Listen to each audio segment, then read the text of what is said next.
this regular meeting of the Willington Board of Education to order. It is Tuesday, October 9th, 2018 at 7 p.m. So we have present to speak on the agenda first, but no one in the audience present to speak. So, moving on to communications. No communications. I will tell you that I didn't share this with you. I shared out the email about the bus accident, about what happened and how it was handled. As far as our staff goes, it was great. They handled it extremely well. I got 2 emails from parents that were just really, really satisfied with the communication, the follow through, and so I just want to share that. There were 2 separate emails that came out, and so it's always nice to get feedback when you have a situation like that.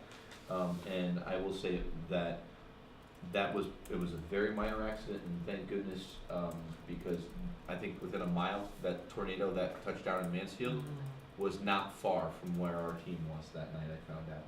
So it was on the other, over by the Eastbrook Mall, I guess. So could have been a wild evening for sure. But our girls were safe, our coaches were safe, so it was good. Okay, presentation on SBAC scores. So we already discussed it a little bit, but I have 3 loves in life. My wife and 2.5 boys. Sorry. The Willington kids. The Red Sox. So I'm going to present on number 2. And I'm going to go be with 1 and 3, if you don't mind. Appreciate it. Alright. So, Phil, do you want to start with anything with SBAC, or you want me to just get right into it? I think for everyone that's here tonight knows the testing is we're required to do the testing, Smarter Balance Consortium, and it's something that I think politically some people like, some people don't, but it doesn't matter because you have to do it.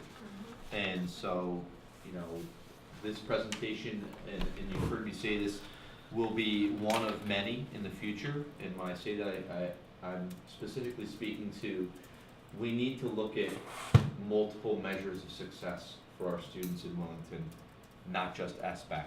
There's a lot of ways to measure student success in a district.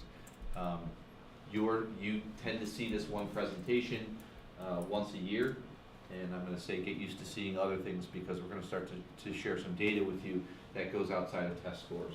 So this is just one piece. So with that, Ken, you're on. All right. So I just want to preface this by saying we're talking about outcomes and action steps. And Phil and I talk a lot about this. We say a lot, we've had around this term, every student, every day. And today in our staff meeting, I presented some data and I said, when are we going to rest? And the teacher said, when it's 100%. I said, exactly, that's the only time we rest. So I think the message of this is that there's a lot of good news in our data. It's steadily increasing, but we're not going to rest until it's every student achieving proficiency. And then as far as action steps, we also talk a lot about our next level of work. So at the end of this presentation, I'm going to introduce you to our next level. Some of the things that we're going to implement because of the data that we're dissecting, not only SBAC, but other formative data as well. All right? There's a power button on the side, sorry. You grabbed it before I could do it. Oh, okay.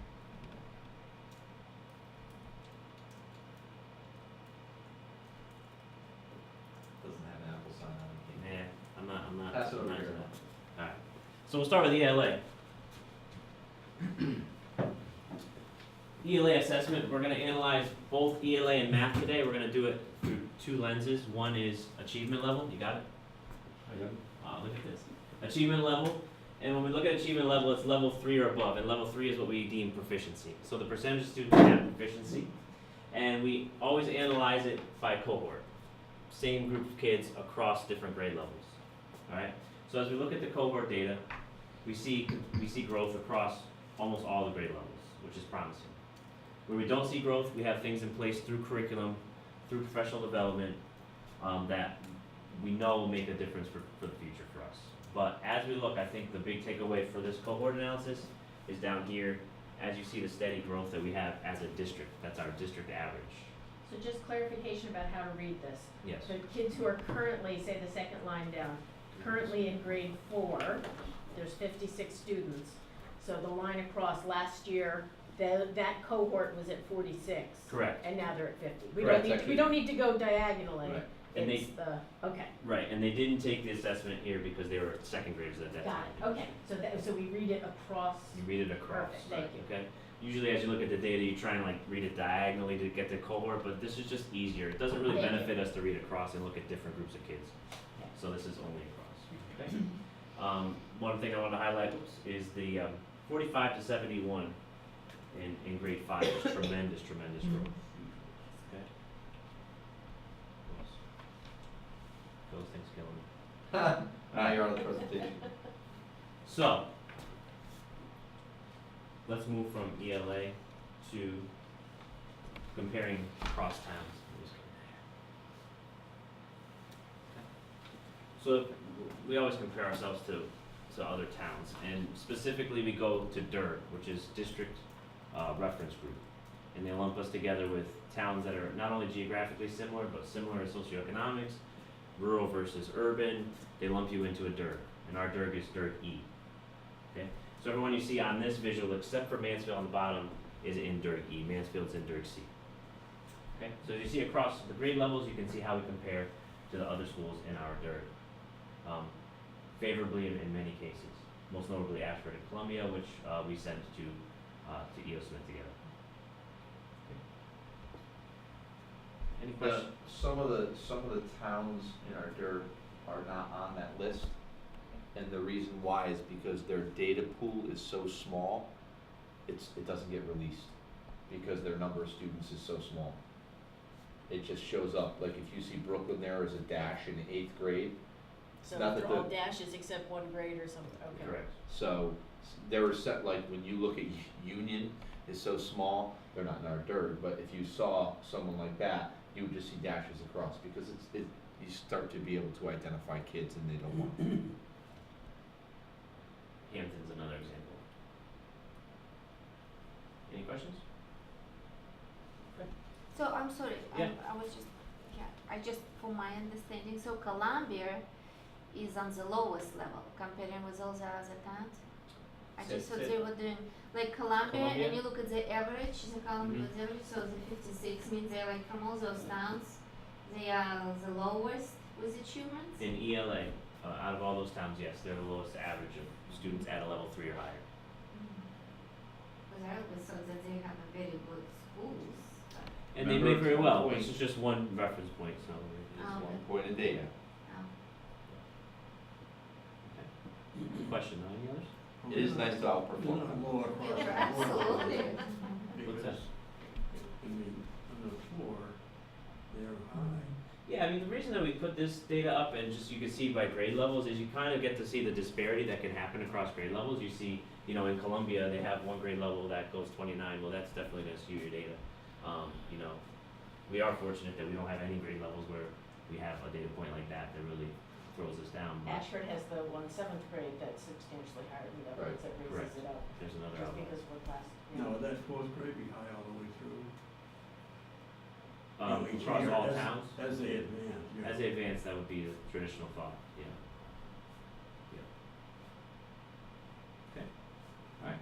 So I'm gonna go through, math now, looking through the same lens of, students at 3 or higher.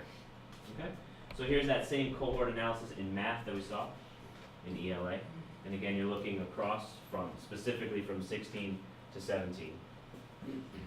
Okay, and again, I think the overall message of this slide is you see continual growth in our district from the 47 rising all the way up to the 54, so we're at our highest point this year that we've been.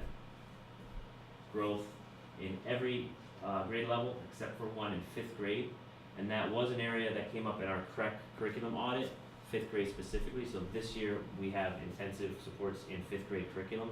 We have Erica Bouchard who's working closely in 5th grade and actually rewriting the 5th grade curriculum. And so we're following the recommendations of CREC. They said that we should really have a K through 5 math curriculum and then a 6 through 8 math curriculum, and that's what we're gonna be doing after this year. So I think that that's one way that that grade 5 data point will be remedied future years with curriculum revision. Any questions about that math cohort analysis? No? Alright, and here's the town by town comparison as it goes with math. I think a very similar stacking up in our regards as ELA, which is nice. Landing commonly toward the top of our DIRG, which is nice. Also, again, outperforming Ashford and Columbia, which Mr. Stevens said, also nice. Statewide, this is the lower side. Math is, for whatever reason, on SBAC, the scores were lower than ELA. It used to be the opposite, yeah, everywhere. It used to be opposite when it was the Connecticut Mastery Test, and I think people were gradually moving into SBAC testing and getting more information and learning the types of problems. But, I mean, you can see based upon those numbers, you know, it's statewide, this is something that everybody is working on. Is the state average on here anywhere? You know, it's not, I could pull the state average, I think I might have it on one of the last slides. The reason that we don't put the state average is because we would be very favorable in the state average because you're comparing schools from all backgrounds, all socioeconomic, urban, suburban, and so it's not really I say apples to apples. 1 year I had the little apples up here, apples to apples. The state average doesn't really tell that picture. We're above the state average. We Well above. expect Well above to the be state well average. above the state Yeah. average. Our DERG average is higher than the state average for sure. So, But in our third, we're doing all right. in our DERG we're doing excellent. You can see this 51.5, you know, is the average, and we're at 54. So. Okay. Questions on that? Okay. All right. Now let's go to the growth model. So we're going to abandon the level of students at proficiency. We're going to grow with the growth model. This is what the state of Connecticut put out in the last few years as a new way to look at data, and it's really a preferable way to look at data because you're taking into account the growth. Last year, I think you were all here, I had a ruler and I had 4 marks on the ruler, and I said you can't really measure everything with 4 marks on a yardstick, right? That doesn't give us the spectrum. So the growth model really attempts to do that, to take all students where they are and see where we want to get them. Because how realistic for the student or for the teacher is it to say, you're at a low 1, I want you to get this student to a 3 this year. It might happen, but it's not realistic for that student at that time. So we want to look at every student with their unique needs, and that's the growth model. So here's how it works, just to remind you, in case you know. Every year, the student gets a scale score, 1 for ELA, 1 for math. The state, from that scale score, determines how many points they want them to grow next year. And I'll show you how they determine that in a second. Then the following year, the student gets a score, and the state determines how much growth they got from this year to this year. And then they give them a percentage of their target reached. So in this student A example, they grew 50 points, the state wanted them to grow 69 points, so that student achieved 72% of their growth target. A little more confusing when you're used to looking at it through the other lens of percentage of students at a certain level, but still more useful because I can get, you know, this student B here is a 1, but I can still track their growth and see if they're going to reach their target, which is what we want. Okay, so how does the state determine this? There's different bands of scale score ranges. The lower the scale score range, the higher the target. They want students to catch up, so they're giving them a higher target. So if you're at a low 1, they want you to grow 82 points. You see, if you're at a high 4, you only have to maintain or get a 45.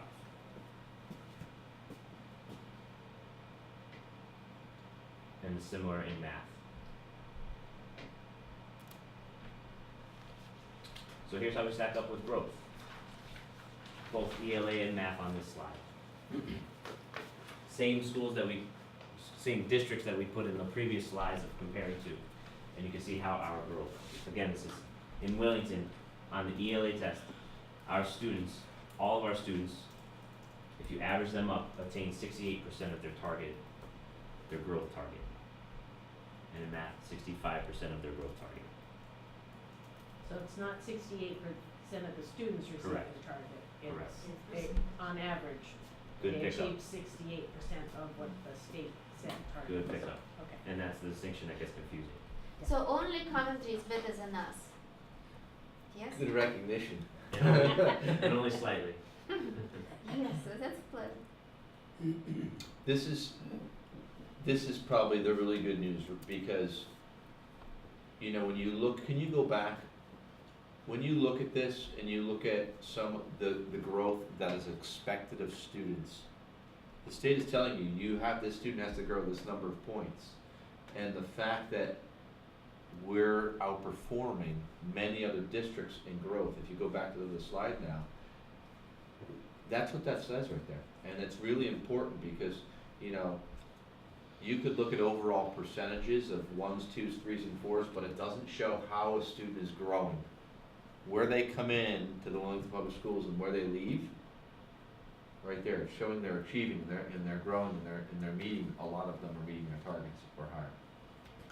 Would it be possible to do a look at the percentage of kids who are in the different categories, like how many students are meeting only 10% of their, you know, kind of like if you broke them out by 10 different categories, how many students do we have, not necessarily by grade, but even across, how many of our students are getting, you know, 10% of their target or not, or lower, or 20% of their, you know, if you were to look at it that way to see kind of a curve, are most of our students, you know, is this a real clear bell curve looking at the 68, or is it really spread out? Kind of a, it would be interesting to see kind of what the distribution is across that left us with a 68 and a 65. The state doesn't run a report that detailed. We could pull out and disaggregate that data. I'm not sure it's worth it. I was just wondering if it was something that you had. It might be worth it. What we have done is taken out the bands of students who achieved at a 1. How many students in each grade achieved a 1, 2, 3, 4? We've gone as deep as how many girls versus boys achieved 1, 2, 3, 4. You know, students with free reduced lunch. Like, you disaggregate the data in a number of ways, and we do that as an administrative team. As far as reporting that out, sometimes it's problematic. Again, you get to, if you're dealing with small groups of students, you're breaching confidentiality and. Yeah. and I'm just thinking that there might be some hidden successes that would show up in a bell curve.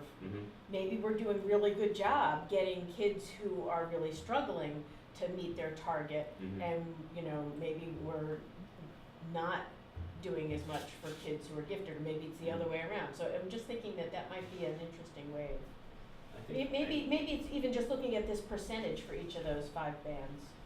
I agree. I think that could be Yeah. excellent data as far as how we service students at different spectrums. I think that that's important. So, yeah, we could definitely pull out that data.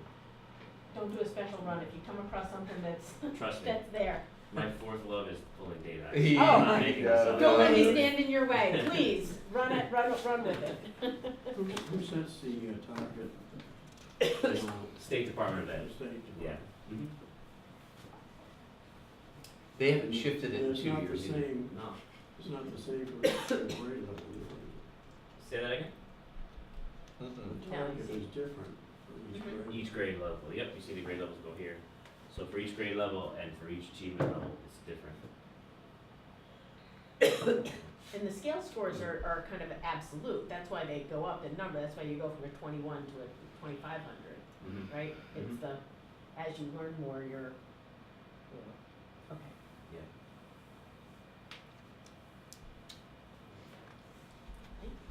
So action steps.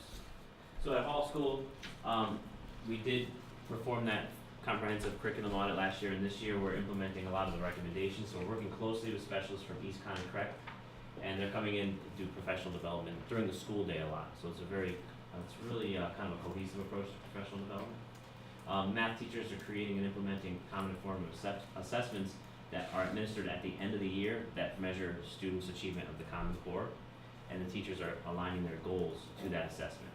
So again, this goes to strengthening our connection to Common Core, which is smart and balanced assessment. Administration is providing increased opportunities for teachers to collaborate as grade level and vertical teams. So that's been really great, and we've worked really hard to beef up our substitute pool as well, so that we can give professional development opportunities to teachers during the school day when something comes up that's great. 2 more today, Ken. 2 more today, here we go. Sign them all up.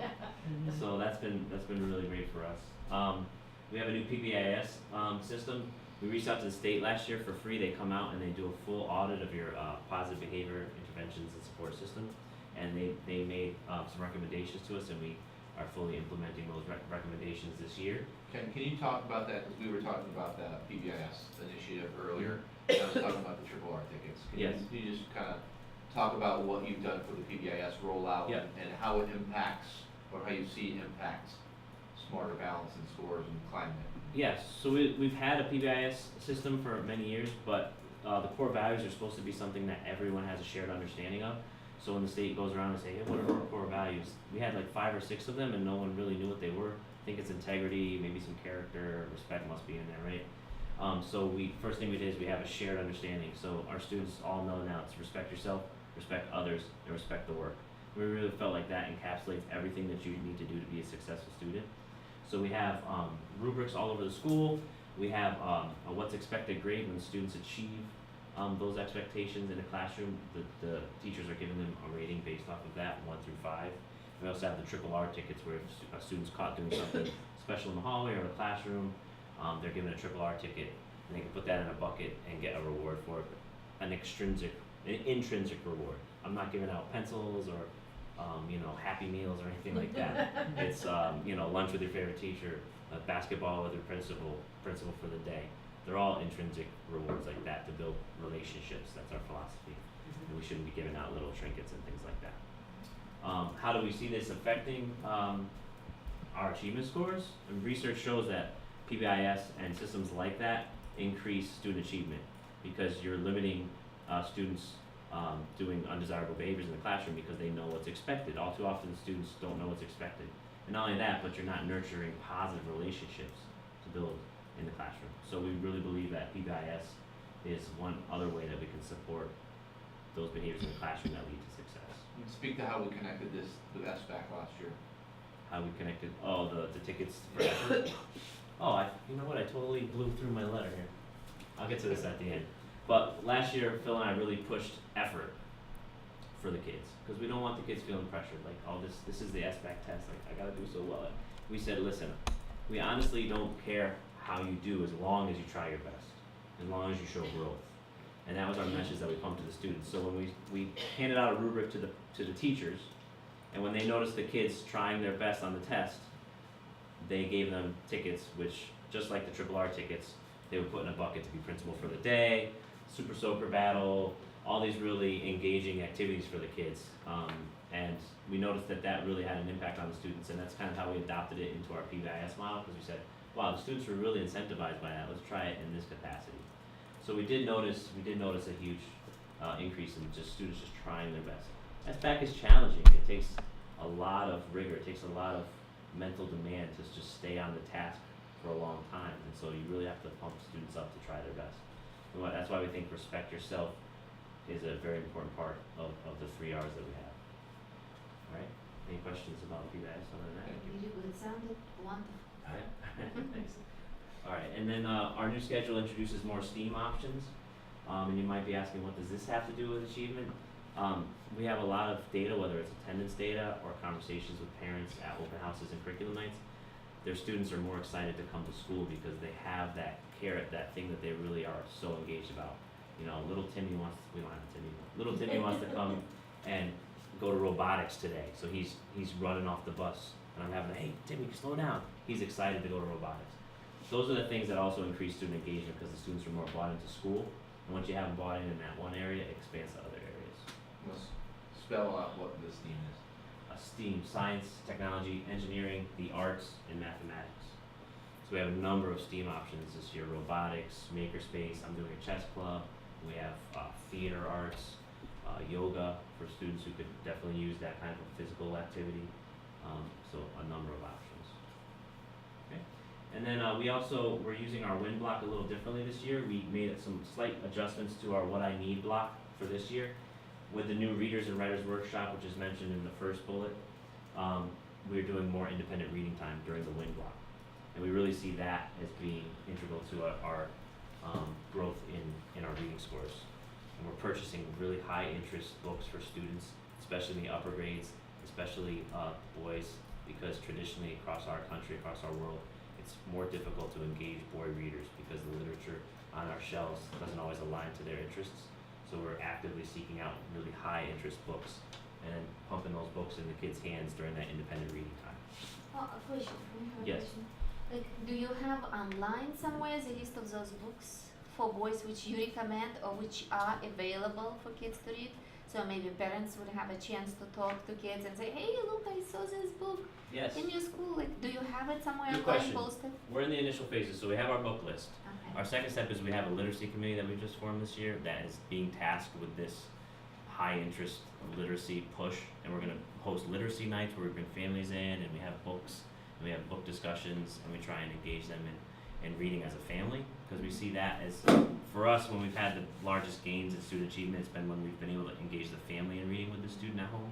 So our literacy committee is gonna be really important in that process. And then finally, what we're also gonna do is, we're gonna have the list of those books out to teachers so that they can put them on their websites and things like that. So, we're not quite there yet, but it was a That's okay. good preface to where we're going. So, When you're ready, share that list with us. I'm sure some of us might be interested in seeing what they're reading and maybe coming and reading along. that'd be awesome, that'd be I don't amazing. have a kid to read with anymore. I've gotta get it where I can. It's extensive, the list is long. Well, Kristen Stevens has been gracious. She's been helping us out with our Reader's Writers Workshop, and she, just like I love data, she loves books, and she's just compiling list after list after list. So, it's been great. So, questions about Hall School? Okay. Phil, do you want me to speak to Center, or do you want to speak for it? Yeah. You're on So, you know, a big push in the last year or so with Center School has been the new curriculum in math. They're doing math talks. So the students have a chance to have class conversations around math problems, and that understanding that there is no one right way to do a problem. And that's something that's been a real shift for us, but the teachers that I've talked to about it down at Center School really think that it's had a great impact on their classes. Curriculum updates in math and language arts that align with standards. We talked extensively about that.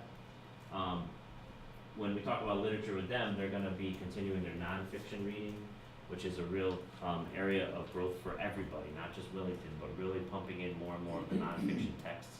Common Core really calls for that, and districts weren't quite prepared to implement that, and I think we're getting there now with pumping in a lot of the nonfiction. Professional development focused on teaching practices, just like we're doing up there at Hall. Curriculum instruction, team meetings, and ELA. So almost similar to what I was talking about, right, Phil, during the day, professional development, seizing on those opportunities. They're really utilizing, so there's a data team block in the schedule, and they're using a lot of the data team block right now to discuss instructional practices, because that's what you need when you roll out new curriculum. And so there's a lot of conversation. It gets to assessment as well, and you collect the data, but the teachers need to know how to implement. And so they're using a lot of that for the curriculum instruction team meetings. Could be ELA and math, really, honestly. The next one, the teacher goals directly aligning to student outcomes on SBAC and STAR. That's true at both schools. Teachers are tying their goals to student achievement points on those assessments and others. And our goals as administrators are also aligned to student outcomes on SBAC and STAR. So when we write our goals, we have a goal in mind that we pitch to this gentleman here. Implementation of Symphony Math to simulate SBAC type questions. The big difficulty is finding assessments that align to SBAC. And at Center School, they did some research and found that Symphony Math is a program that really aligns well to SBAC. Unfortunately, it only goes up through grade 5, so it's difficult for Hall School to fully implement that program. But we are also looking for our own. And then ongoing exposure to SBAC type questions through the curriculum. So I'm sorry, what is that? The Smarter Bounds, That's that's the one that we're talking about. They have a lot more rigor to the test questions. No. So when we built our curriculum, and at Hall, we're doing the same thing, building questions that are rich and deep, and you have to refer back to multiple times. That's important for the students to get exposure to that. Ken is really, and you may see this come budget time at some point. Ken is really interested in looking at something beyond STAR. The STAR testing is what we do 3 times a year for students.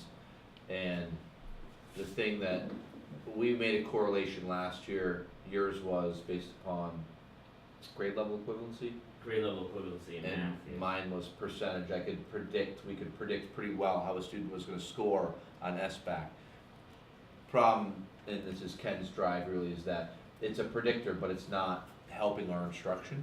And they're not SBAC type questions.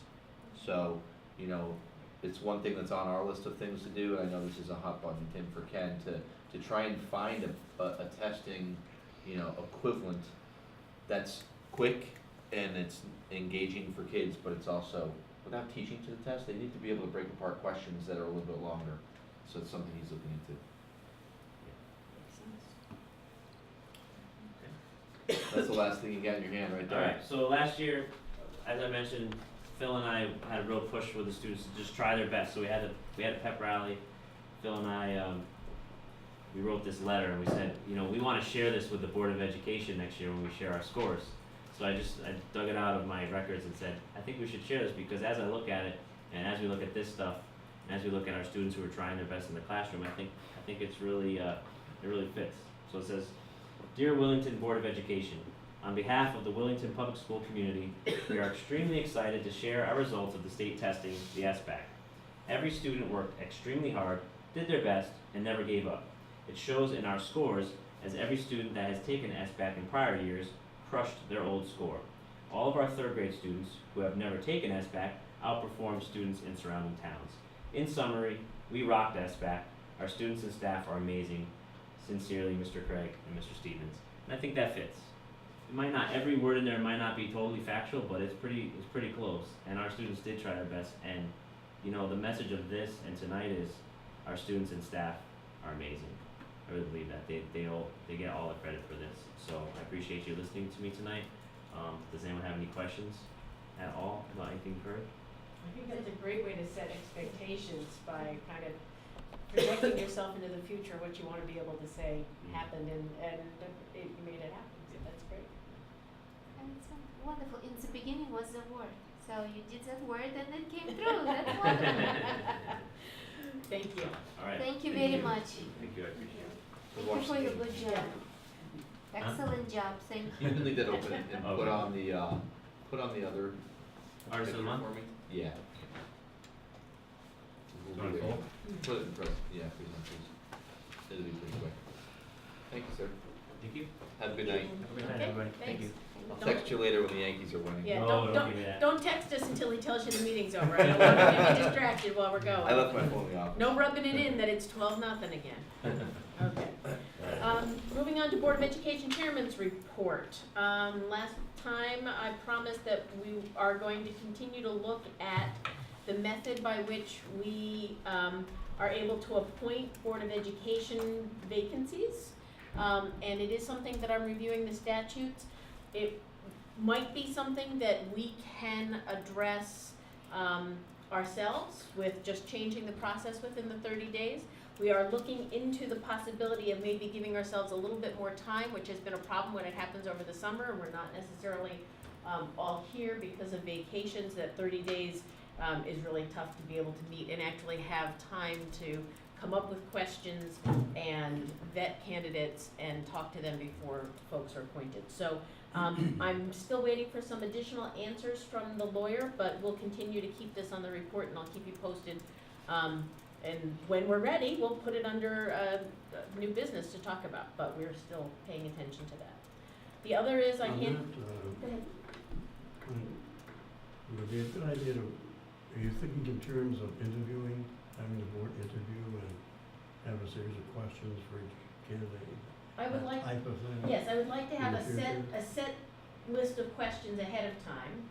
And then anybody who's interested, we can do some kind of a public notification. Anybody interested in the Board of Education, whether they come from the parties or separately, can come to this meeting and, answer those questions for us. But it would be a separate meeting. It would have to be a special meeting just for just having discussions with the candidates, not trying to fit it in with all of our regular meetings and having to make a decision that very night. So it would be, give us time for a special meeting, and during the summer we haven't had time. So the decision would be impartial, then? Is that what The you're saying? decision would be, Impartial, yes, would yes. be based on the That's exactly what I'm hoping. qualifications of the, Yeah. of the board And member. thoughtful through a Yeah. process of where we have time to consider what people thought and to ask them questions for more than the 2 minutes that we're able to do it in the process the way it's happened the However, last in 2 the or true 3 sense of the word, a board member doesn't have to have any qualifications.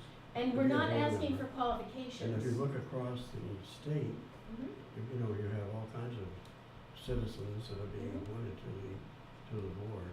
Yeah. And And they don't have to have, It's not really, an I'm not thinking of educational it as a background job, or I'm not thinking of it as a anything job like interview. that, Yeah, no, I or agree with you. special- We're looking for special talents, are we, or? Not necessarily Uh, someone who's able to be So- thoughtful about and consider issues. Well, I think we should, when it comes to the Board of Education filling up vacancy, we should pay attention to, and have some connection towards what town thinks about it. So I would take like historical, points which connected to the filling up the vacancy. And also I would definitely, because I think it's important to respect, if the person resigned, it's important to respect people who voted for that person. So maybe we can let the town somehow to have a procedure so town would know that there is a new person, so town would have a chance to participate.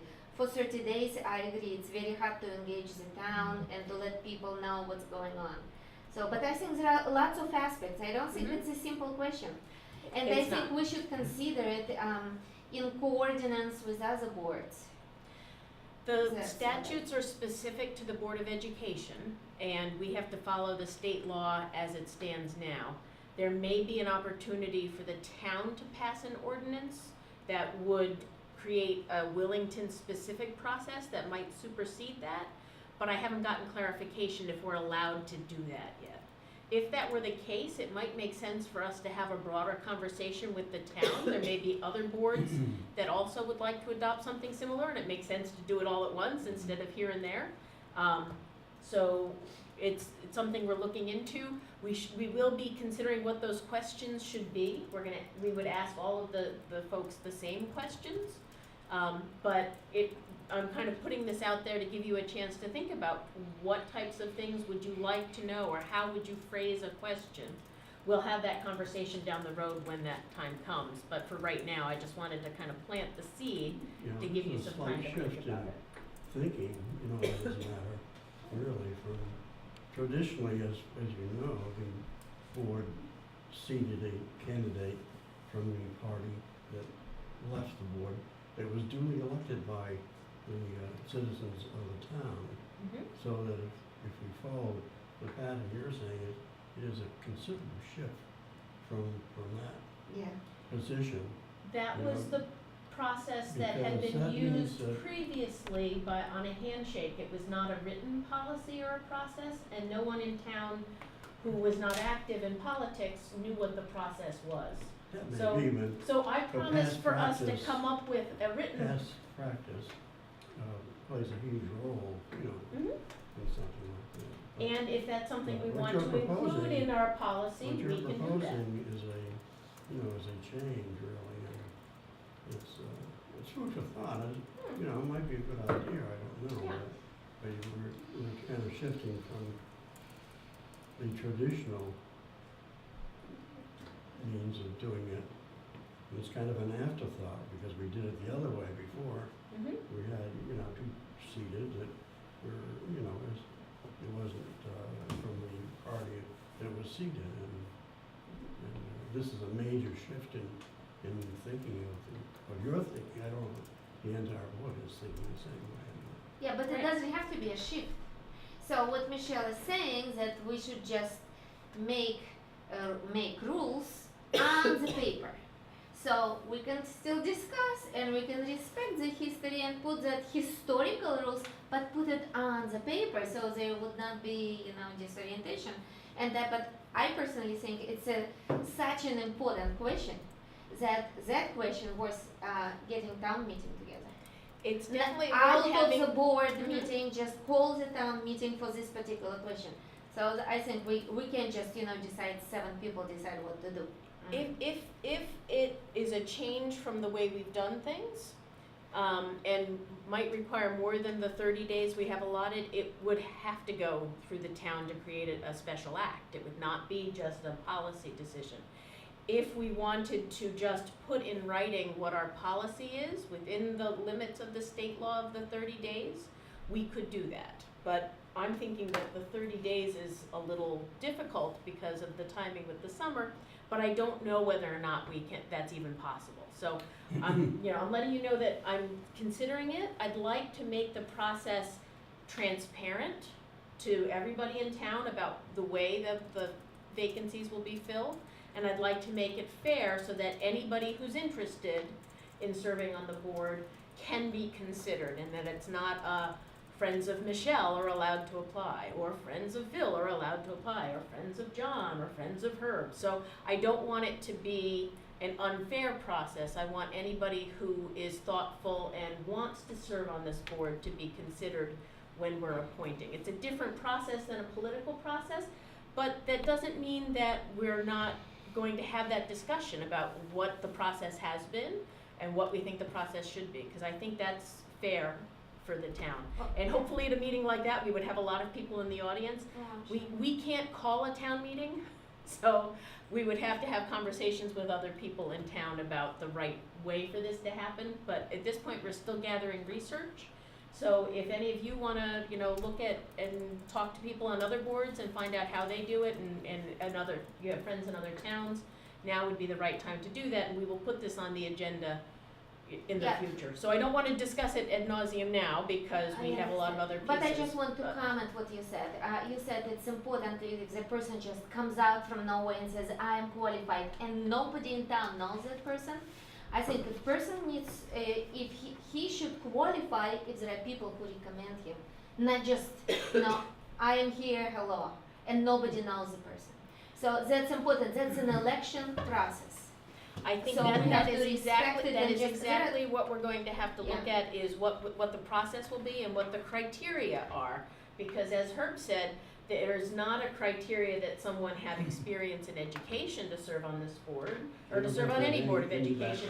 And we can't, and there are some rules we could not set as criteria. There are some things that it would be illegal for us to say, you must have children to sit on this board. For example, that would not be allowable. Anybody, whether they have children or not, can sit on this board. So those are things that we'll have to consider, so I don't wanna open the conversation out. Let's, that may take, a long meeting, so, I just wanna put that out there, that we will be having that conversation, and so that the folks at home can know that we are considering that question kind of ahead of time. So, okay, the second piece that's under the report for me tonight is that I attended the CCM training last week on municipal meetings, how to run legal and effective meetings. I got a lot of good information about what's there. To answer the question from last meeting, Herb, that came up, we do not ever need to approve or vote on video or voice recordings. We vote on the written summary minutes, and we do not have to reprove this.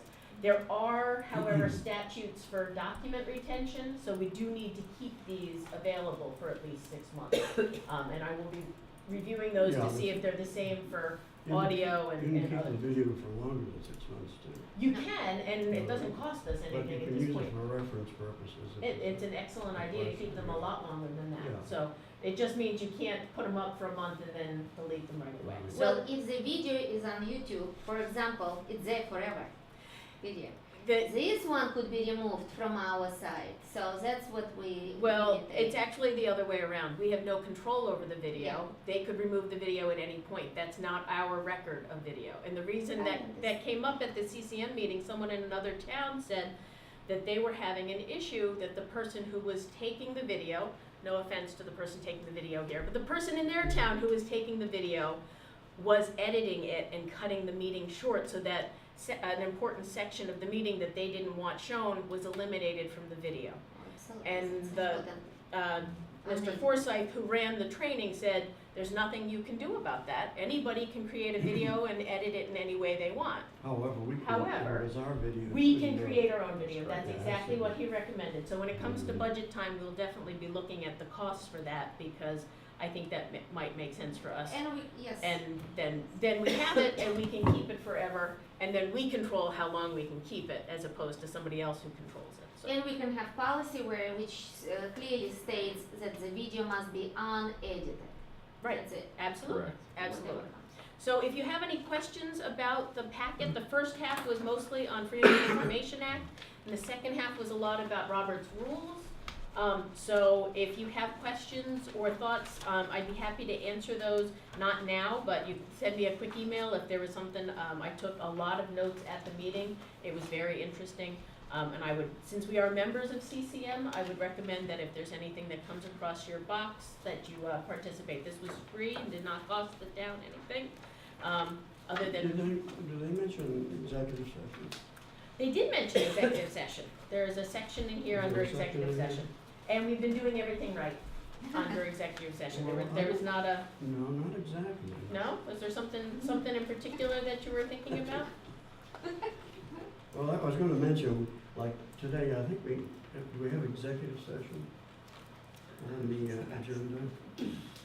Let's Oh, look. yes, it's Yes, we do. on page 5, you can read over here, page 5. It says executive session, number 13. Yes. On the agenda, Uh-huh. okay? And it's supposed to say what it's for. We have to put down what it's for, and that, did they mention that? Like, They did mention This that. is for And in the past, personnel or for and in the past, we negotiations? have done that, and we actually had a conversation earlier, and we looked at that and we said, oh, okay, why isn't that explained more? So we actually caught that earlier today, but if you look in past minutes, it does say what it was for. Last month, we had one, and the minutes say executive session for personnel issue. So why isn't it on here? Well, because we blew it this month, we didn't do it right this time. I didn't have a chance to tell them yet, It's okay. you're just getting them now. We're It not perfect. happens. We're not perfect yet. But thank you so much, that's great. We It appreciate was really useful, and I Thank would you very recommend much it, for doing if anybody wanted to learn more on it, or if you have additional questions. Taking a copy of That's it. great. Yes, I will give you a copy. Oh, and we should probably get a copy for Steph too. Okay. So that's it for the Board of Ed Chairman's report. Moving on to number 6, the superintendent's reports. All right, sorry, I have a long list. I will try to move quickly here. So we received a resignation from Darren DeShanu, who was a custodian at Center School for a long time, 27 years. I actually worked under Darren as a young man many years ago, cleaning the building in the summertime, and we also received a resignation from Sylvia Stevenson. They both worked 27 years at Center School, a long, long time, lot of knowledge there that we're losing. And I just want to say, on behalf of the district, obviously, thank you for their tremendous efforts, and what they did to keep our schools safe and clean. And one of the positions has already been filled. Darren is already done. Sylvia will be complete at the end of the December. So we'll be looking to replace her at that point in time. So we wish them good luck. Yes. The oil tank at Hall School officially has been approved. Hooray! Woohoo! Our grant application is through. The project details are approved. We have a contract with Service Station. They are on the state bid list, so we did not need to go out to bid. And they have the tank ordered. She told me 12 to 16 weeks. So we're anticipating we have a rough plan at this point in time, an agreement that we're looking at April vacation after the heating season. I talked to you about this. No temporary tank. There's a lot of benefits to that, and so that's on the move. Third thing on my list: Artists of the Month. You see it up on the board there. This is something our new art teacher, Allison Spector. She's a first year this year. She's done some dynamite things already. Student work in the hallways. The quality of the work has been fantastic. She approached me and said, hey, what can we do to promote art in the district, and can we do some Artists of the Month? Obviously, I jumped on it to promote our art program and our students. And so we have Jeremy Wilson, who's the Hall School Artist of the Month, and that's some of the work he created there. And then we have Chase Bennett, who's the artwork, the blue apple above him, is the CES Artist of the Month. So we actually the students are getting certificates. They're being recognized at school assemblies, and we're also going to frame some of their work, and it's actually going to hang in the board office. So we'll we want people to come in and see what's going on. It's a great way to do it. I loved her idea, and I greatly appreciate that she's taking the initiative on that. Again, we're promoting our program, we're promoting our students, and so congrats to our first students, Artists of the Month. And There was also, a selection committee that She's doing it. The art teacher is doing it, entirely through her own eyes, and it could be about process, where a student started their work. It's not necessarily the end project of where it turned out. You have a couple students there that worked really hard on where they came from at the start of their project to get to the end. That's how they were nominated. So she's doing some really good things. I'm really impressed. yeah.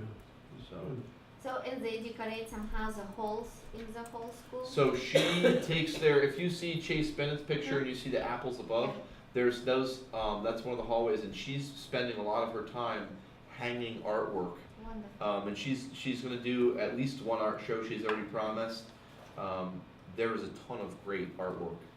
We're gonna get to that because it's on here, one of the things I wanna do is visit the schools. All right, moving along, October enrollments. I gave you,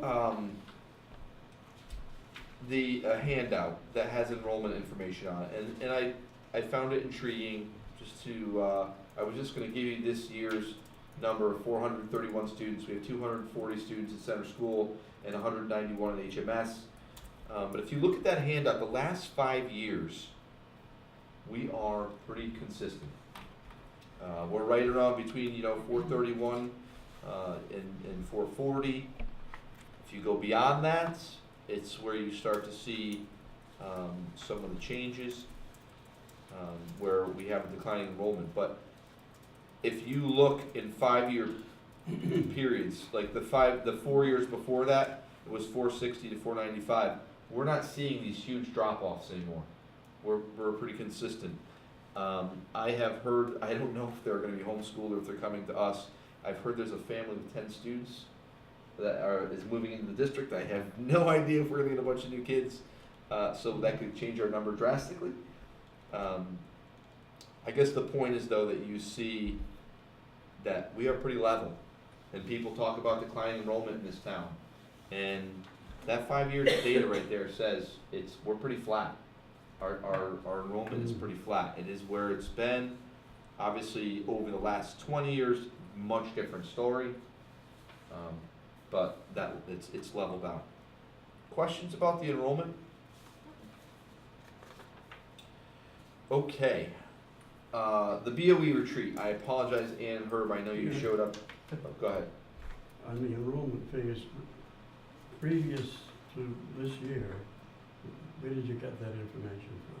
This is all what's reported to the state of Connecticut through our power school system that we're required to do every October 1. On October, so it's okay.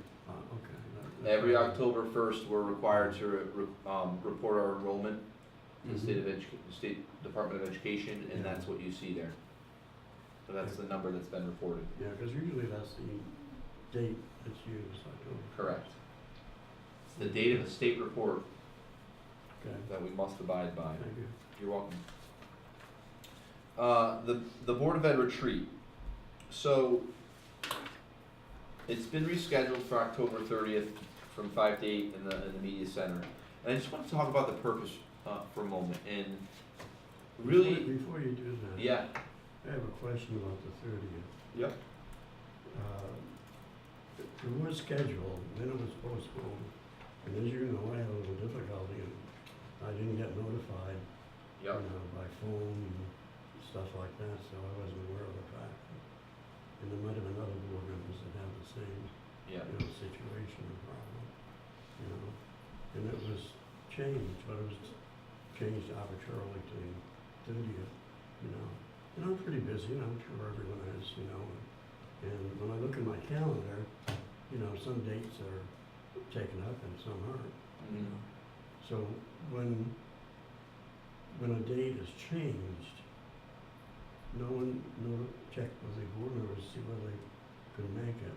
It would seem to me that when a regular date is something different, but this was for the retreat and everything, that the board should have been called and said, look, give us 3 or 4 dates or 5 dates during October that you're available.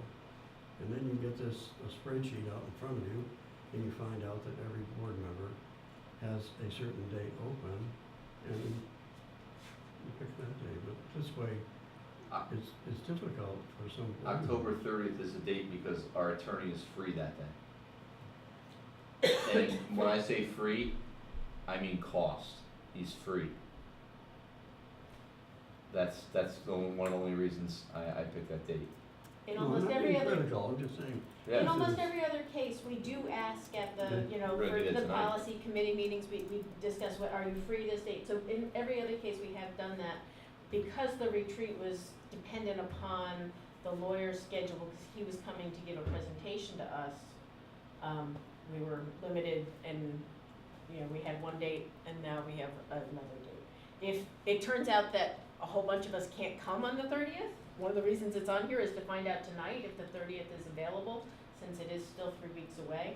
If it's not, and we won't have, you know, 3 or 4 people there, then, you know, we wanna talk about it. If 1 or 2 people can't make it, I think we have to go ahead. We can always have additional meetings and we can always, you know, provide additional feedback to people, but I don't wanna have to hold this Yeah, we until. didn't do that before, there were 2 people that couldn't make it, and that was the reason for postponing it, or changing it. That was my decision. I'll own that. I think that when you have a first year superintendent and I'm trying to establish the board and you know me as an administrator but you don't know me as a superintendent, I think it's critical that we all get together and we share what our vision is and where we're going. And if you have people that are not there, your voice is not gonna be heard, and I think that's important. One thing I will tell you that I will do next year, that I've done as a principal for years, is establish your board meeting calendar, that I will do that for every single date for the year.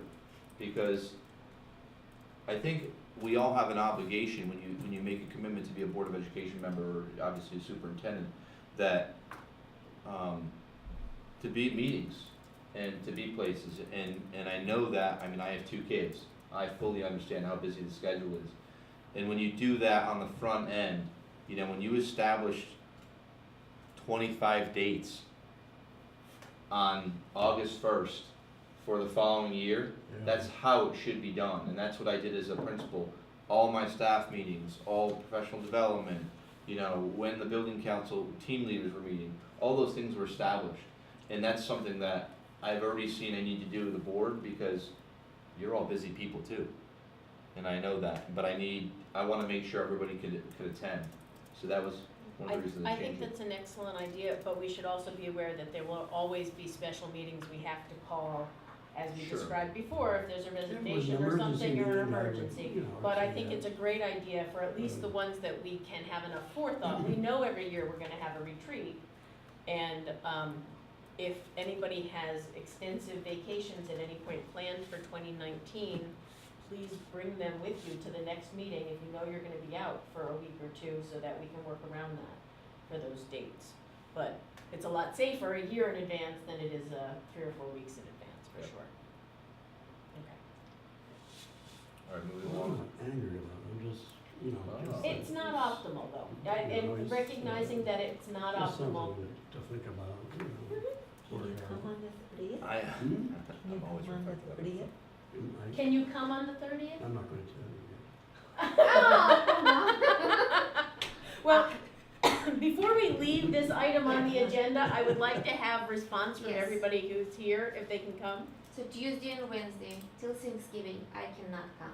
For me to come this Tuesday, once a month, I have to engage 2 additional people to do what I'm supposed to do. So to take another Tuesday or Wednesday, it's too complicated for me. So I can do Monday, Thursday, Friday. Any Okay. of those that For I still special have meet- scheduled, okay. but those are changeable. But Tuesday and Wednesday, Okay. We may not be able to change I this because of the understand it, lawyer's but- schedule, but it sounds like your schedule is that way through Thanksgiving this year. Through It might Thanksgiving, Tuesday, change after Wednesday. that, okay. Mhm. Tracy, or I do you can think you're free, come. 30? I tell you, I'll be in Florida, but I'll make you feel bad. I probably will, Okay. is that all? Okay. Yeah. One other option we might consider is to see if there's a way we can have, people who can't come to that meeting call in. Mhm. Cause I have had to do that once or twice for my own personal board. We have somebody call in, or, literally Skype in, and we can see them. They can't necessarily see all of us, cause we don't have a videographer moving the camera around, but, at least being able to respond that way might be an option. Maybe we could just, are you busy, Elaine? Is that why you can't come? So I'm maybe we could record it so you could listen to it at a later date? Because it would be great, or at least even if I will have the papers and, or You look report at the it. papers, it's Yeah. not about listening to it afterwards as much as It's about the it's participating. about Communication. participation, and so We're trying to set our vision for where we wanna go, so, you know, what's having a really sense hard of is the- when someone misses something like that, and I know that dates are really hard. When somebody misses it, their voice is lost, and it's really hard to have a group decision to say, here are our goals, and then that person says, well, I wasn't part of that. And you really are now part of it, whether you like those goals or not, or because you can't weigh in on it. So that's the hard piece about, and I understand someone will always be sick or something like that, it's yeah, challenging. certainly the way this cold has been going around. Can we that's- ask the lawyer if he'll have another 3 day? The And so we would likelihood, have the a likelihood choice? of that happening, it was hard enough to get this a month out. So the likelihood of that happening again within, you know, given like Thanksgiving, it would probably be December at the earliest. So, I think it's unlikely. The fact that he's willing to come for free and not charge us his normal rate, we're trying to go with the, whatever makes him happy to save us the cost of that. Now, he's gonna act as a facilitator, is that it? For a portion of it. Yeah. That meeting has to be posted too, doesn't it? Correct. Yes. So can you, sorry, interrupted. With an agenda, Correct. Mhm. yeah. And we will have the audio recording of that meeting? We'd have to make arrangements, make sure we have that recorder, cause this, I don't own this, it lives here, and the meeting's at Hall, so we would just need to make sure we had the recorder. Yeah. Normally Yeah. we would, if everybody was present, we wouldn't, and we won't have minutes. Right, because of the type of Necessarily. meeting it is, we will have an agenda, but it's not a recorded, posted minutes, it's a workshop, it's not, a regular meeting. But it's an open meeting, so public can be present, no? Yeah. Yes. They Okay. usually don't, but yes. Yeah, every meeting is open, except for executive meeting. Ann, were you a yes? A very silent. Yeah, I didn't hear. She nodded, yes, okay. We're gonna have food after. Absolutely. Healthy food, right? What do you want, Herb? Florida oranges. Yeah. Becca, can I ask you to do me a favor? Can you hit the power button on that, just so you can hit the lens, please? I think you have to press it twice. This one? Yeah. Yes, perfect, thank you. Save the bulb a little. Shade the bulb. Okay, so speaking of scheduling, here's my first piece of scheduling for the night. I would like to establish, and I think I brought this up with you before, some vision meetings, and I'm calling them vision meetings, but I'm also doing this for site visits. And I'm open to what this looks like, but it would be a maximum of 3 people at a time. I put you in groups of 2, but it doesn't have to be in groups of 2. And really the purpose of this is they're brief meetings, 1 hour to 2 hours, and to go visit classrooms, to go see what students are doing, observe a data team meeting. So you get a sense of what's going on in the buildings. I think that's really important. If you haven't followed a student's schedule at the middle school or the elementary school, what does their day look like? It doesn't mean you're gonna do it all day long. It just means you see what they see, and how they transition. And really, the purpose is to learn in depth about what we have, what are our programs, what are our clubs, how do students pick, what are their options? So, I did groups of 2 and then said you as a board chair could drop in on any of those or all of the above. I'm Okay. open to it. Some of it might not be by the group of 2 simply because the date isn't good for folks.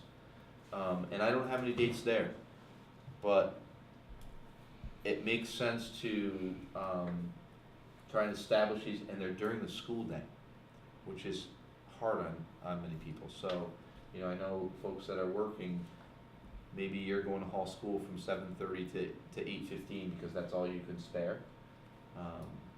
But I do think it's an important part of our process for you to get into the buildings and see what's going on. Is there also an option for people who are working during the day that they might be able to come to a special event in the evening, like a curriculum night or a Absolutely. concert or something? Yes. And we won't be on our own, somebody No, will you'll be lead with us. me, Yeah, yeah. That's the And- reason for the small groups, so that you can answer our questions Yeah. and give us Correct. personal attention, right? Right, and, I mean, I'm gonna engage the principals in this too, to say, hey, you know, you're gonna develop a schedule for us, what, if you are gonna show off your building, what do you wanna show the board? and Well- what you do not want to show the board? Honestly, that's part of the conversation, because they might say, hey, I wanna show you that, you know, we have a great music program here, but every time we have a rainstorm, the ceiling leaks. We're showing a pro and a con. Or the example from only an hour ago, that the copier in the main office cannot function. Sorry, things. okay. But I definitely think we need somebody, because we tried Oh, I would last be with year, you. and in the whole school, it was, for me, it was like failure. That's, I that- will. Just nobody and that's why we wanted. wanted to address that, to give everybody a Yes. chance to have Mr. Phillips. Yes, wonderful, Mr. I would Phillips. appreciate It's that. alright, I Right. do that all I the would time. love Mr. Stevens, I Yeah. know, walk us through, so. So do you want to throw out some dates? Do you want me to do it via email? Do you want me to share my the teams I put you with? What works for you? I can just give you my, do you want just to take days, when we are available? Sure. So like Monday, Thursday, Friday, Monday, I- Thursday. flexible, Okay. I can reduce it. AM or PM any better? Well, AM is better. AM is always. better. Okay. Tracy? Fridays are the best, cause I'm not scheduled to work, but I can go up till 9 o'clock any of the other days.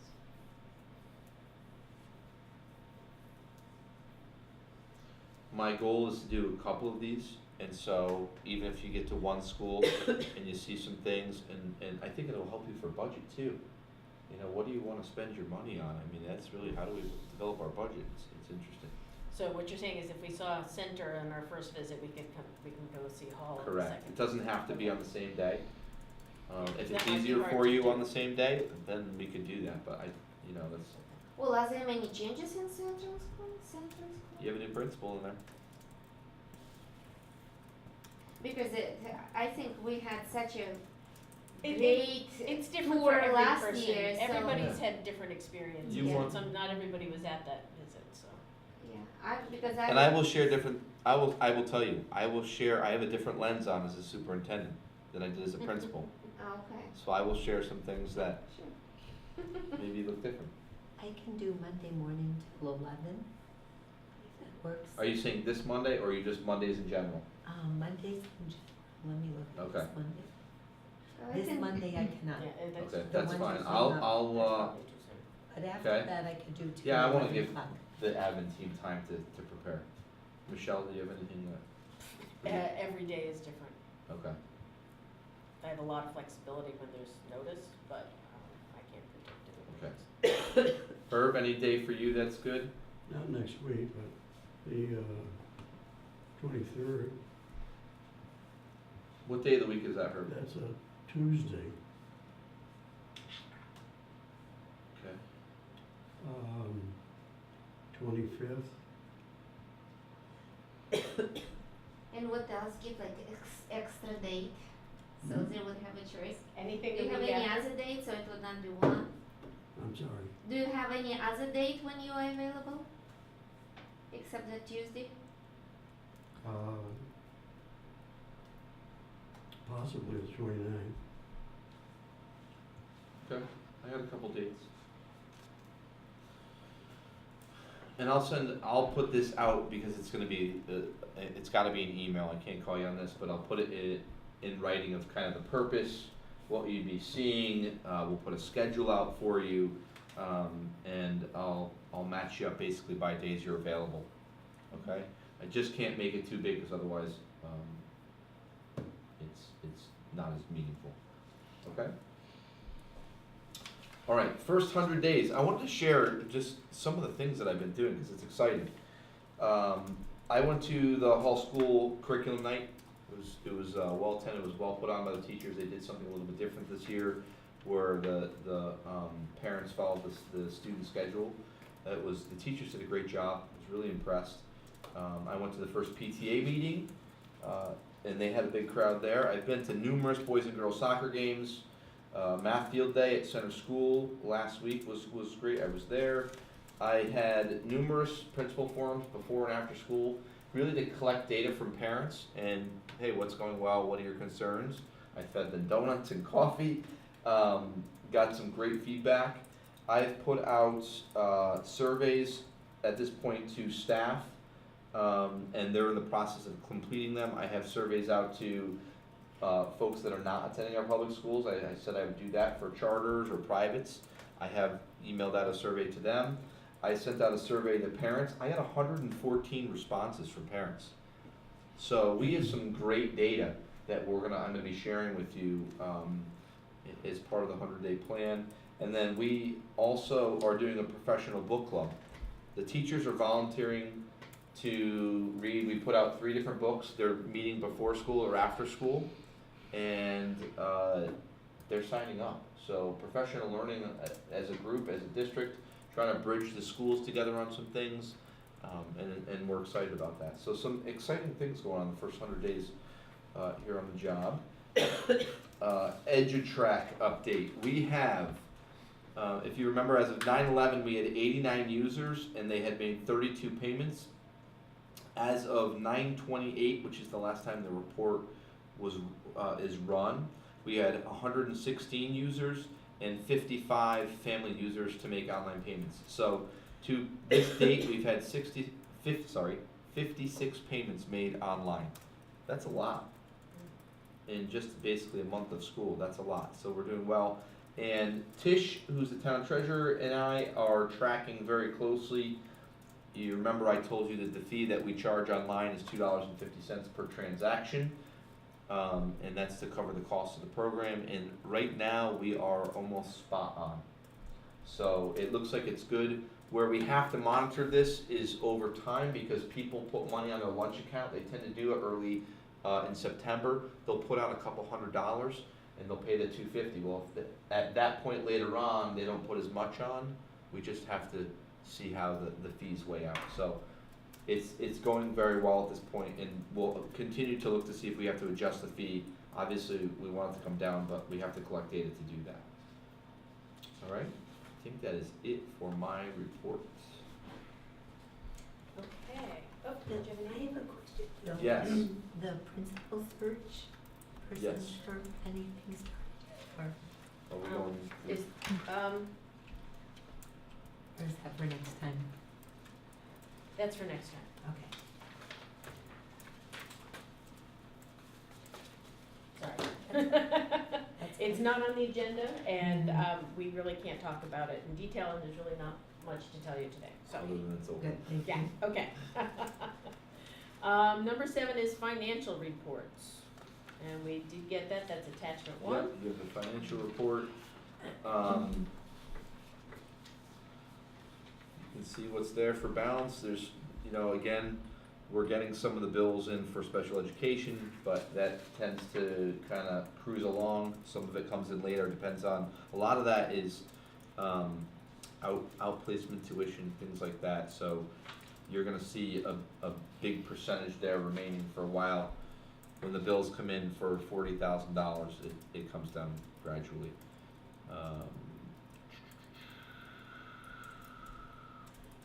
Questions about what you see there as far as the numbers? So transportation minus 0.5%, what's it? At this point in time, that's where it is. We'll see where it turns out, yeah.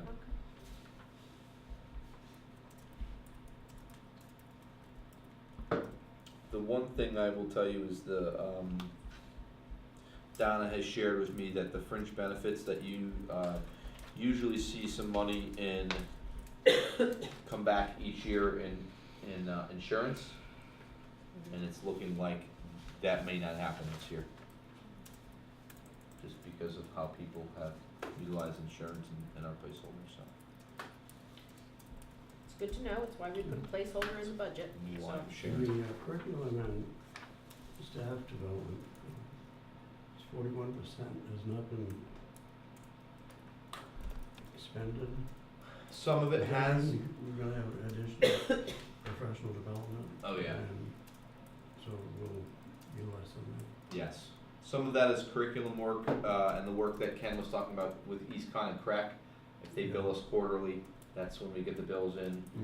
We had a big professional development that was hosted today at Center School. They had someone come in and do a writing workshop for them. And this is also teacher conferences, so they use those, they're some conference money throughout the school year. But I anticipate that pocket of money will continually go down each month as we go through the year. And under operations maintenance, is that gonna be enough? If we have an emergency or something, is We're about the standard. money in there for that, or? Yeah, we're about where we normally are at this time of year. Yeah, They've done their big summer projects, and now most of what you see in there are supplies and things like that, but they're in good shape. but we don't have any big items At this point in time, no, hopefully, yeah. not that we know of. Our big items that are planned for are out of the CIP. Yeah, yeah. Okay. Okay, seeing no more questions, did we need to do any transfers at this point? or- Yes, so I gave you, I believe you have the transfer request. This is to this is to bring the salary account closer to level. Remember that we added a kindergarten teacher in, and based upon all the hiring that was done, we're still gonna be short some money in this account, but it makes sense to move this money at this point in time because this transfer will bring that account into closer to being where it should be. I talked to Donna about, normally she would like to true everything up at this point in time, and we decided against it. The reason why is because we have a principal search open. We just had a resignation in a custodian. So there may be some savings in areas, and if you don't have to transfer, then you don't want to make a transfer later on. So we may recoup some more money into the salary account. You need the $13,904 to bring it closer, and we listed what program it's coming from, and it's coming from transportation because we had prepaid $6,000 out of last year's budget to pay for some of the transportation for this year, and the system-wide support, that $7,879 is a lot of dues. It was the Board of Education dues for CABE, it was the superintendent dues those were all prepaid, it was the business manager's dues, those were prepaid the end of last year, and so that money could be transferred to be applied towards salary. Questions about the transfer request? I'll move that we approve the transfers as listed. I think we have to list up all the amounts. We have to, In the amount of $13,904. Transferring $6,025 from transportation, system-wide $7,879,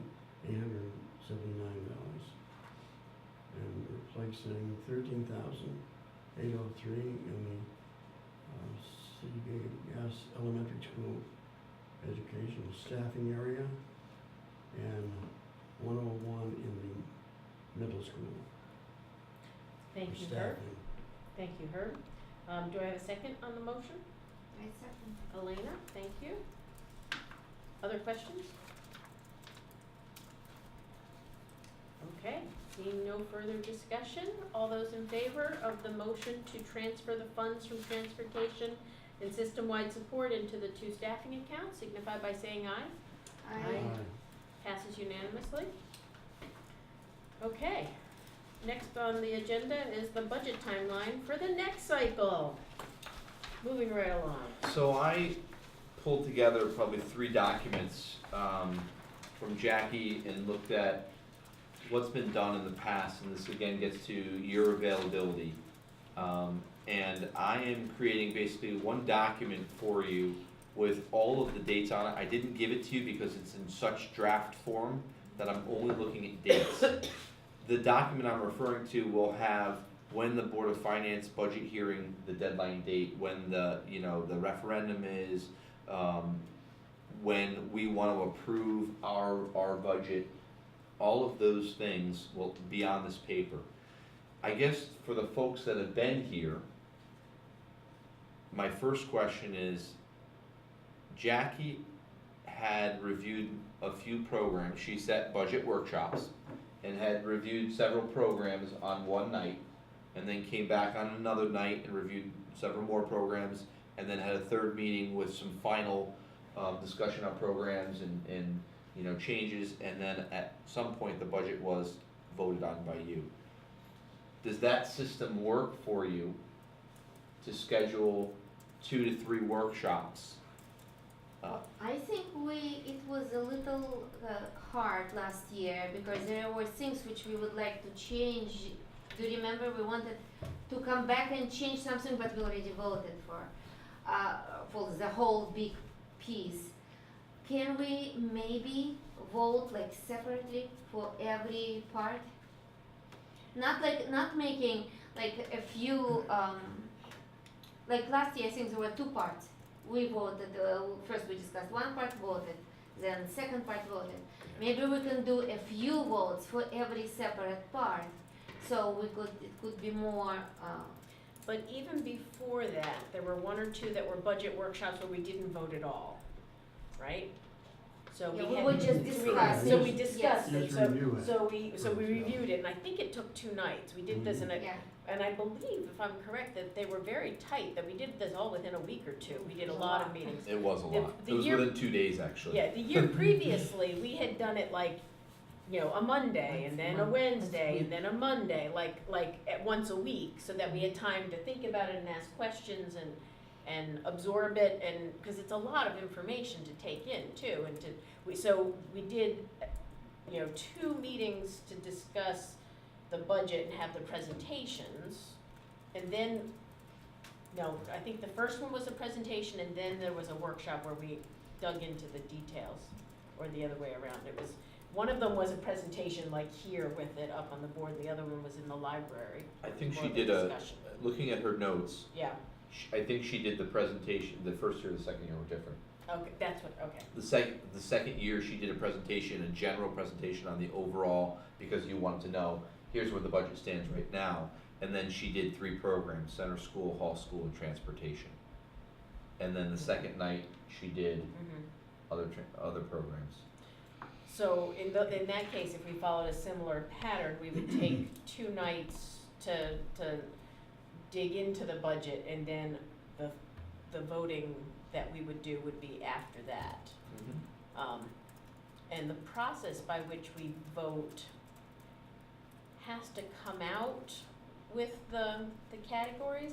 We can figure out, after we know what it is, we can figure out what the process should be, so maybe we need a discussion at the end of the second meeting about the process Yes, how we're by gonna which vote. we will I agree vote, with that. okay.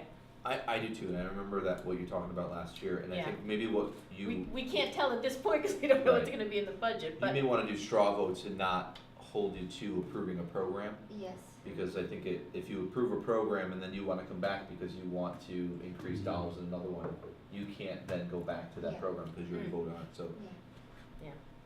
So dates wise, last time you did this, very end of January. And I believe that was late, and the reason why it was late was because of the state budget, everyone was like, oh, where are we gonna be? I would prefer to do this maybe a little bit earlier, maybe earlier in January, I can tell you that one year we had the budget presentation before Christmas. yeah. They're Wow, So- let's don't go I'm just there. putting that out there, that was something for you to Did you have to be look forward to. superintendent? After you've been the superintendent for All right. 15 years, that I know the can be budget your pretty goal, well, to but- put yourself forward there. I wanna do it well and Well, wanna do it most right. of the meetings that you have, are they on Tuesday? I didn't put down any dates, so she did one last year on a Monday, and then 2 days later on a Wednesday. And I know for many people it was a lot. And so I guess if you want a week apart, let's look at, maybe starting what day's maybe The second is a Wednesday. so that first full week, the next week, maybe sometime the week of the 7th? Will the So our 15th be regular- our regular meeting? No, our regular Board of Ed meeting is the 8th, Will be Oh, the eighth. okay. because that's the second. And we will probably have, other items to Correct. address, so we would need to have a Should separate just be meeting. budget workshops. Right. So you want to do it once a week? The question is, what commitments do people have in terms of standing meetings that you know about? Like you just said that Tuesdays and Wednesdays are bad right now. But in December, it's Monday and Tuesday bad. The rest- How about January? January, Monday, Tuesday, I'm out. The Monday, rest Tuesday I'm are flexible. bad. Wednesday, Okay. Thursday, Friday, I'm Wednesday, Thursday, available. Friday. So do you want 2 meetings in a row, or Wednesday? What other conflicts do people have in terms of weeknights? Standing meetings, whether it's once a month or multiple times? Depends on when they start, cause I'll be taking a class, but I don't know which class yet, so I can't pick the day. So, We started at 6 p.m., these started at 6 p.m. last year, and I think Okay, within well, within yeah, a my couple class of is hours. still till 6:30, but I don't know, it'll be Tuesday or Thursday, so I'll have to just, I'll have to. Tuesday or I Thursday, can't pass it Wednesday? around me. Okay. Right So now you it's like Thursday. Wednesday? Wednesday So open for me? Wednesday might be good. So Wednesday?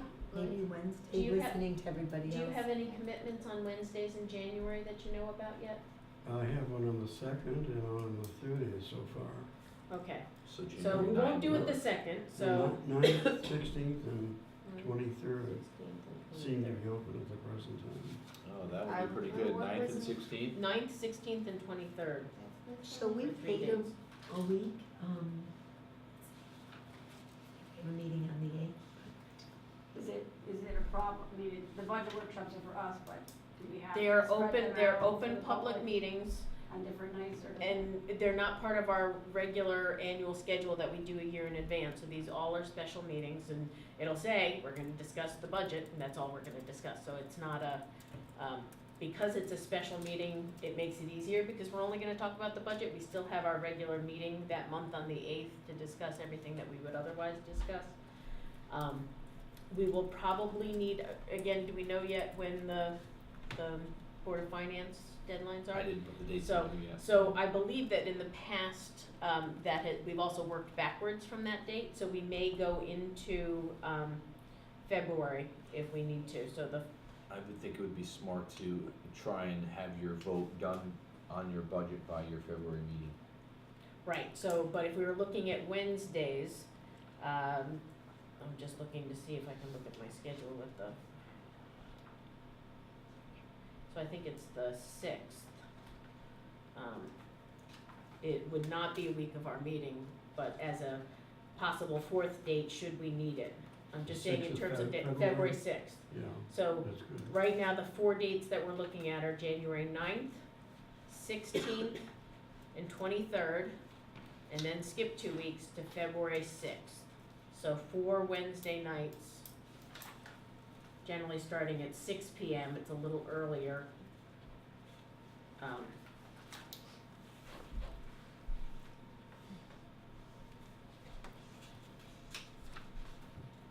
Are you including the 30th? No, the No. 30th Herb was out, Oh, okay. and, So, so those are the 4 dates at the moment that we're holding. We will have to wait and look and see.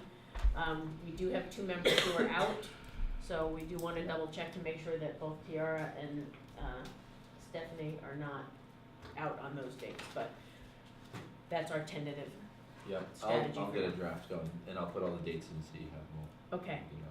yeah, and if Thank you you. could check those 4 dates right away with Steph Yep, I and will. Tiara, that would be great. Yes. Okay, moving on, committee reports. A, the policy committee. Okay, the policy committee met again today. We have been incredibly busy.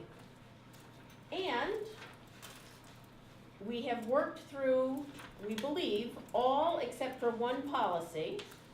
And the next step is to have a full packet of the entire 6,000 series for the board to review. The one policy that is left for us to discuss that we have not finalized on is homework. and setting up a homework policy. There's been a lot of change in homework policies, and in research around homework policies around the state and around the country. So we're collecting more information on that. So I believe the policy committee will have one more meeting before we bring back to all of you, a read of the policies for adoption. But if you have thoughts or strong feelings about homework policies, let someone on the policy committee know, or come join us at our next policy committee meeting. Because there's a lot to think about in terms of homework policy and how that gets Do implemented. you have copies of that policy? I'm sure They have been edited so many times, we're asking Brenda to create a new version, because each of us have about 6 different edited copies, and we would only wanna give you the most recent copies showing what we've added and subtracted. Okay. So we're getting ready for that, but do you want a So we copy of have the to- homework policy though? Sit in the back of the packet there. He's so helpful. It's 6154, it should be in the back of your packet that you have. It is double-sided, it might be in the back of the one that has a lot of red. That one happens to not have a lot of red, and it might be printed double-sided, so it's hard to know which side of the page. Does that say homework 6154? Yeah, So, just putting that out there, one of the things that we're going to look at and consider is what, if any, homework is the right level to look at. There's lots of, conversation about this. There has even been some districts in Connecticut that have done away with homework. So we wanna do this in a very thoughtful way, and, we will be considering that before we move forward. So if you have thoughts on that policy, let us know. Anybody else on the committee have anything they wanna throw in? We're good? Okay. How about Then- the other one, field trip? That one had a lot of changes to it, so, you can see that by the fact that there is yellow and red. We're not going to discuss this one tonight. This is for you to see what changes we've made so far. There were 1 or 2 small edits to instructional arrangements and no additional changes made to field trips.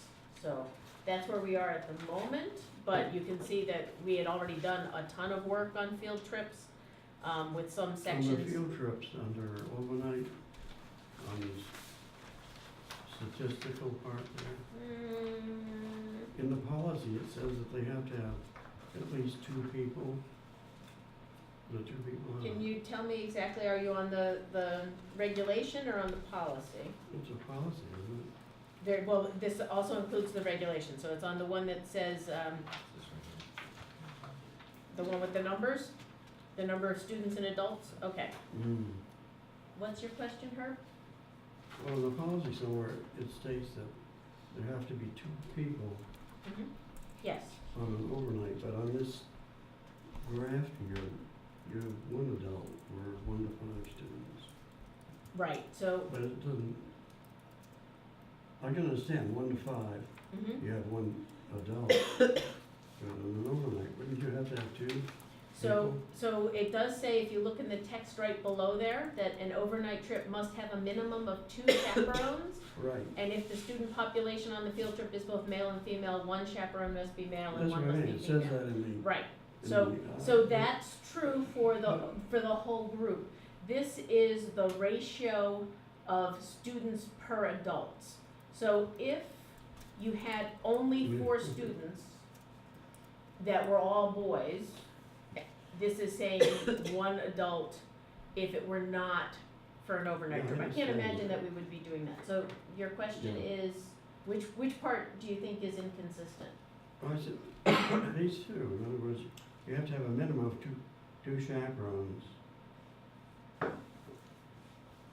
It's in addition, Herb. But you would have to have 2 anyway, wouldn't? Correct. Suppose one- Yeah. Suppose, like on the 6 to 8-year-olds, you have 6 students, 1 adult, they're all girls. They're on an overnight, something You would happens, still something need a happens second to the adult. adult. Right. Correct. What do you do? You still have to have a And second. with the younger kids, it's even worse, if you have 1 adult, well, there's kids, and something happens, You have to look at them separately, because this is really just the ratio, because we'll probably never have a group going that's just a small group, it'll be the whole class. So this allows you to do, well, if you have 20 kids in the class, how many adults do you need? because it'll be more than 2. In almost every case, it's gonna be more, so this is just a You're ratio. just saying that, but there's It- always it- the exception. So what you're saying is that this does not clearly identify that it's a ratio. No, you're right, It looks sir. like That's it's an absolute just something number. that I noticed, and I'm Okay, bringing it to policy I committee's think that attention. we You could, can do what you want we with could it. adjust it to make it more clear that it's a ratio and not an absolute It does say number. that it is ratio in G. If you look at G, Mhm. it says it's maximum ratio of students to adult. We could So- just make the chart look a little more clear, give it a Yes. heading. Sure. It may Okay. not be there either. Okay. Okay, thank you. So more to come on policies on the 6,000 series. So what policies are we going to address at our next meeting?